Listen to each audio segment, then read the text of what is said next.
TDP ఈ పేరు వింటే తెలుగోడి పౌరుషం గుర్తుకొస్తుంది. గల్లీ నుండి ఢిల్లీ వరకు తెలుగోడి చరిష్మాను టీడీపీ చాటి చెప్పింది. తెలుగోళ్ళు అంటూ చిన్న చూపు చూసేవారికి నందమూరి తారక రామారావు తన తడాకా ఏమిటో చూపించారు. సరిగ్గా 43 సంవత్సరాల క్రితం అన్న ఎన్టీఆర్ తెలుగుదేశం పార్టీని స్థాపించారు. పార్టీ స్థాపించిన అనతి కాలంలోనే ఎన్టీఆర్ ముఖ్యమంత్రిగా బాధ్యతలు స్వీకరించి రికార్డు సృష్టించారు.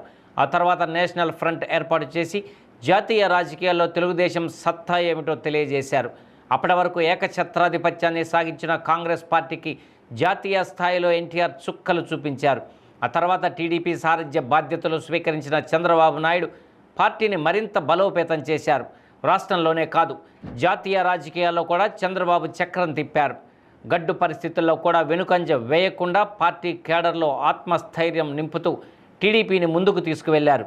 ఉమ్మడి ఆంధ్రప్రదేశ్ ముఖ్యమంత్రిగా, విభజన రాష్ట్ర ముఖ్యమంత్రిగా చంద్రబాబు సమర్థవంతంగా బాధ్యతలు స్వీకరించి ప్రజల మన్ననలను పొందుకుంటూ ఉన్నారు. ఇదిలా ఉండగా టీడీపీ పార్టీ ఆవిర్భవించిన తర్వాతనే ఎస్సీ, ఎస్టీ, బీసీ, మైనార్టీ వర్గాల్లో ఎక్కువ మందిని రాజకీయ అవకాశాలు లభించాయి. పార్టీ పరంగా, ప్రభుత్వ పరంగా ఎంతో మందికి ఉన్నత పదవులు కూడా వరించాయి. దాంతో ఆయా వర్గాల్లో పార్టీ ఆవిర్భావం నుండి టీడీపీకి కంచుకొట్టగా మారారు. ప్రకాశం జిల్లాలో కూడా టీడీపీకి చెక్కు చెదరని నాయకత్వం ఉంది. అంతేనా, అంతకు మించి బలమైన కార్యకర్తలు కూడా ఉన్నారు. ఇందుకు నిదర్శనమే గత ఏడాది సార్వత్రిక ఎన్నికల ముందు ఒంగోలులో నిర్వహించిన మహానాడు.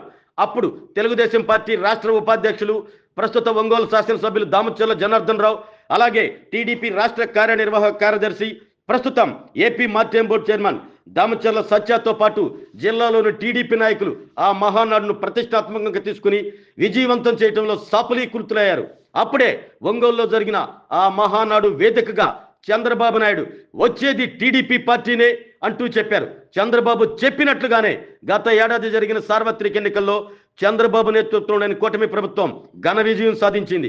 ఈ నేపథ్యంలో రేపు జరగబోయేటువంటి టీడీపీ పార్టీ ఆవిర్భావ దినోత్సవాన్ని జిల్లాలోని అన్ని నియోజకవర్గాల్లో అట్టహాసంగా నిర్వహించేందుకు టీడీపీ శ్రేణులు, కార్యకర్తలు ఇప్పటికే సర్వం సిద్ధమయ్యారు.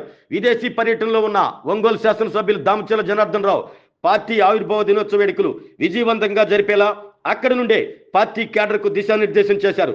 ఒంగోలులోని అన్ని డివిజన్లో పార్టీ జెండాలను ఆవిష్కరించి 10 గంటల కల్లా జిల్లా పార్టీ లైన్కు చేరుకుని అక్కడ జరిగే వేడుకల్లో పాల్గొనాలంటూ దామచర్ల జనార్దన్ రావు సూచించారు. టీడీపీ ఒంగోలు నగర పార్టీ అధ్యక్షుడు కొట్టారి నాగేశ్వరరావు డివిజన్ పరిధిలోని నాయకులు తమ ప్రాంతాల్లో జెండాలు ఎగరవేసి జిల్లా పార్టీ ర్యాలీ కావాలంటూ పిలుపునిచ్చారు. అలాగే సంతనూతలపాటి శాసనసభ్యులు బిఎన్ విజయ్ కుమార్ తన నియోజకవర్గ పరిధిలోని 4 మండలాల్లో టీడీపీ ఆవిర్భావ దినోత్సవ వేడుకలు అట్టహాసంగా నిర్వహించాలి అంటూ ఇప్పటికే టీడీపీ నేతలకు, కార్యకర్తలకు దిశానిర్దేశం చేశారు. 29వ తారీఖున తెలుగుదేశం పార్టీ ఆవిర్భావ దినం సందర్భంగా గ్రామాలలో తెలుగుదేశం పార్టీ జెండా, దాని తర్వాత సెలబ్రేషన్ చేస్తూ ఉన్నారు.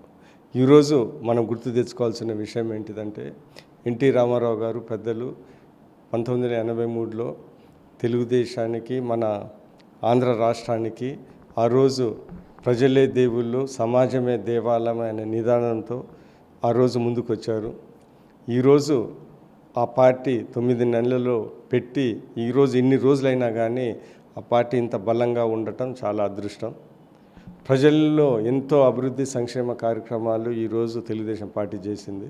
అదే కాకుండా ఎన్టీ రామారావు గారు పెద్దలు ఉన్నప్పుడు దేశ రాజకీయాల్లో కూడా ఎంతో పాత్ర పోషించారు ఆ రోజు నేషనల్ ఫ్రంట్ గవర్నమెంట్లో. ఈరోజు అదే పాత్ర చంద్రబాబు నాయుడు గారు కూడా ఇప్పుడు కూడా ఒక పార్లమెంట్లో ఎంతో మంచి లీడర్గా, గవర్నమెంట్లో ఎంతో ప్రాముఖ్య లీడర్గా ఎన్డీఏ ప్రభుత్వంలో ఈరోజు జరుగుతూ ఉన్నది. ఇవన్నీ రాష్ట్ర అభివృద్ధి కోసం, ప్రజల సంక్షేమం కోసం అనేది ఈరోజు మనందరికీ అర్థమవుతూ ఉంది. రాష్ట్రం విడిపోయిన తర్వాత ఎన్ని కష్టకాలంలో ఎంత కష్టాలు ఉన్నా కానీ ఈరోజు మన కొత్త రాష్ట్రాన్ని ఈరోజు ఇంత డెవలప్మెంట్ చేస్తూ ఉంటే అది చంద్రబాబు నాయుడు గారు, తెలుగుదేశం పార్టీ, మనకున్న దేశంలో ఉన్న మన ప్రాముఖ్యత వల్ల, మన పార్టీకి, మన నాయకుడికి ఉన్న ప్రాముఖ్యత వల్ల ఈరోజు ఇవన్నీ జరుగుతూ ఉన్నాయి. ఈ పార్టీలో ఉన్న కార్యకర్తలు, నేను మళ్ళీ ఎమ్మెల్యేగా కావటము, అందరూ ఎంతో గర్వంగా ఫీల్ అవుతున్నారు. ఎందుకంటే ఈ రాష్ట్ర అభివృద్ధి, సంక్షేమ కార్యక్రమం ఎంతో పాత్ర పోషించిన తెలుగుదేశం పార్టీలో మేము ఉన్నాం. అందుకని ఇవన్నీ గుర్తుంచుకొని రేపు గ్రాండ్గా సెలబ్రేట్ చేయాలని ప్రతి ఒక్కరికి కోరుకుంటున్నాను. నేను కూడా మదిపాడు మండల్ హెడ్ క్వార్టర్స్లో ఈ కార్యక్రమంలో పాల్గొంటాను. జిల్లాలో తెలుగుదేశం పార్టీ ఇబ్బందులు ఉన్న ప్రతి సమయంలో దామచల్ల జనార్దన్ గారు ముందుకొచ్చి పార్టీని భుజాన వేసుకొని పార్టీని గెలిపించుకోవడంలో ముందుంటాం. పార్టీని ఆయన నాయకత్వంలో జిల్లాలో పార్టీని ప్రతిసారి ముందుకు నడపడంలో ఆయన ఎంతో వ్యయప్రసలు కూడటం కానీ ఆర్థికంగా కానీ ఇబ్బందులు పడటం కానీ పార్టీ పట్ల ఆయనకున్న వాళ్ళ కుటుంబానికి ఉన్న అంకిత భావమే నిదర్శనం. అలాంటి పరిస్థితిలో ఈ రోజున రేపు 29వ తారీఖు మన ఒంగోలు నియోజకవర్గ తెలుగుదేశం పార్టీ కార్యాలయం గుంటూరు రోడ్లో పార్టీ వ్యవస్థాపక దినోత్సవం కార్యక్రమాలని రాష్ట్ర పార్టీ పిలుపునివ్వటం, దాన్ని ప్రతి డివిజన్లో జెండా ఎగరేయటం, ఉదయం 9 గంటలకల్లా ప్రతి డివిజన్లో జెండా కార్యక్రమం జరుగుతుంది. అక్కడి నుంచి ఆ డివిజన్ స్థాయిలో ఉండే కార్యకర్తలు నాయకులు అందరూ కలిసి ఒక పసుపు షర్ట్లు వేసుకొని పార్టీ పట్ల అదొక పండగ దినంగా భావించి పార్టీ కార్యాలయం రావటం. ఇక్కడ పార్టీ కార్యాలయంలో మన ఒంగోలు పార్లమెంటు సభ్యులు శ్రీ మాగుంట శ్రీనివాసరెడ్డి గారు ముఖ్య అతిథిగా ఇచ్చేసి ఈ కార్యక్రమాన్ని పార్టీ ఆవిర్భావ దినోత్సవాన్ని వేడుకలు ఆయన ముఖ్య అతిథిగా పాల్గొంటారు. మేము తెలుగుదేశం పార్టీ కార్యకర్తలకి, తెలుగుదేశం పార్టీ అభిమానులకి, తెలుగుదేశం పార్టీ పార్టీ వ్యవస్థాపకం దగ్గర నుంచి ఉన్న చాలామంది పెద్దలు ఉన్నారు. వాళ్ళందరికీ మేము ఒకటే పిలుపునిస్తూ ఉన్నాం. రేపు జరగబోయే కార్యక్రమాన్ని జయప్రదం చేసి అందరూ పాల్గొని విజయవంతం చేయాలని చెప్పి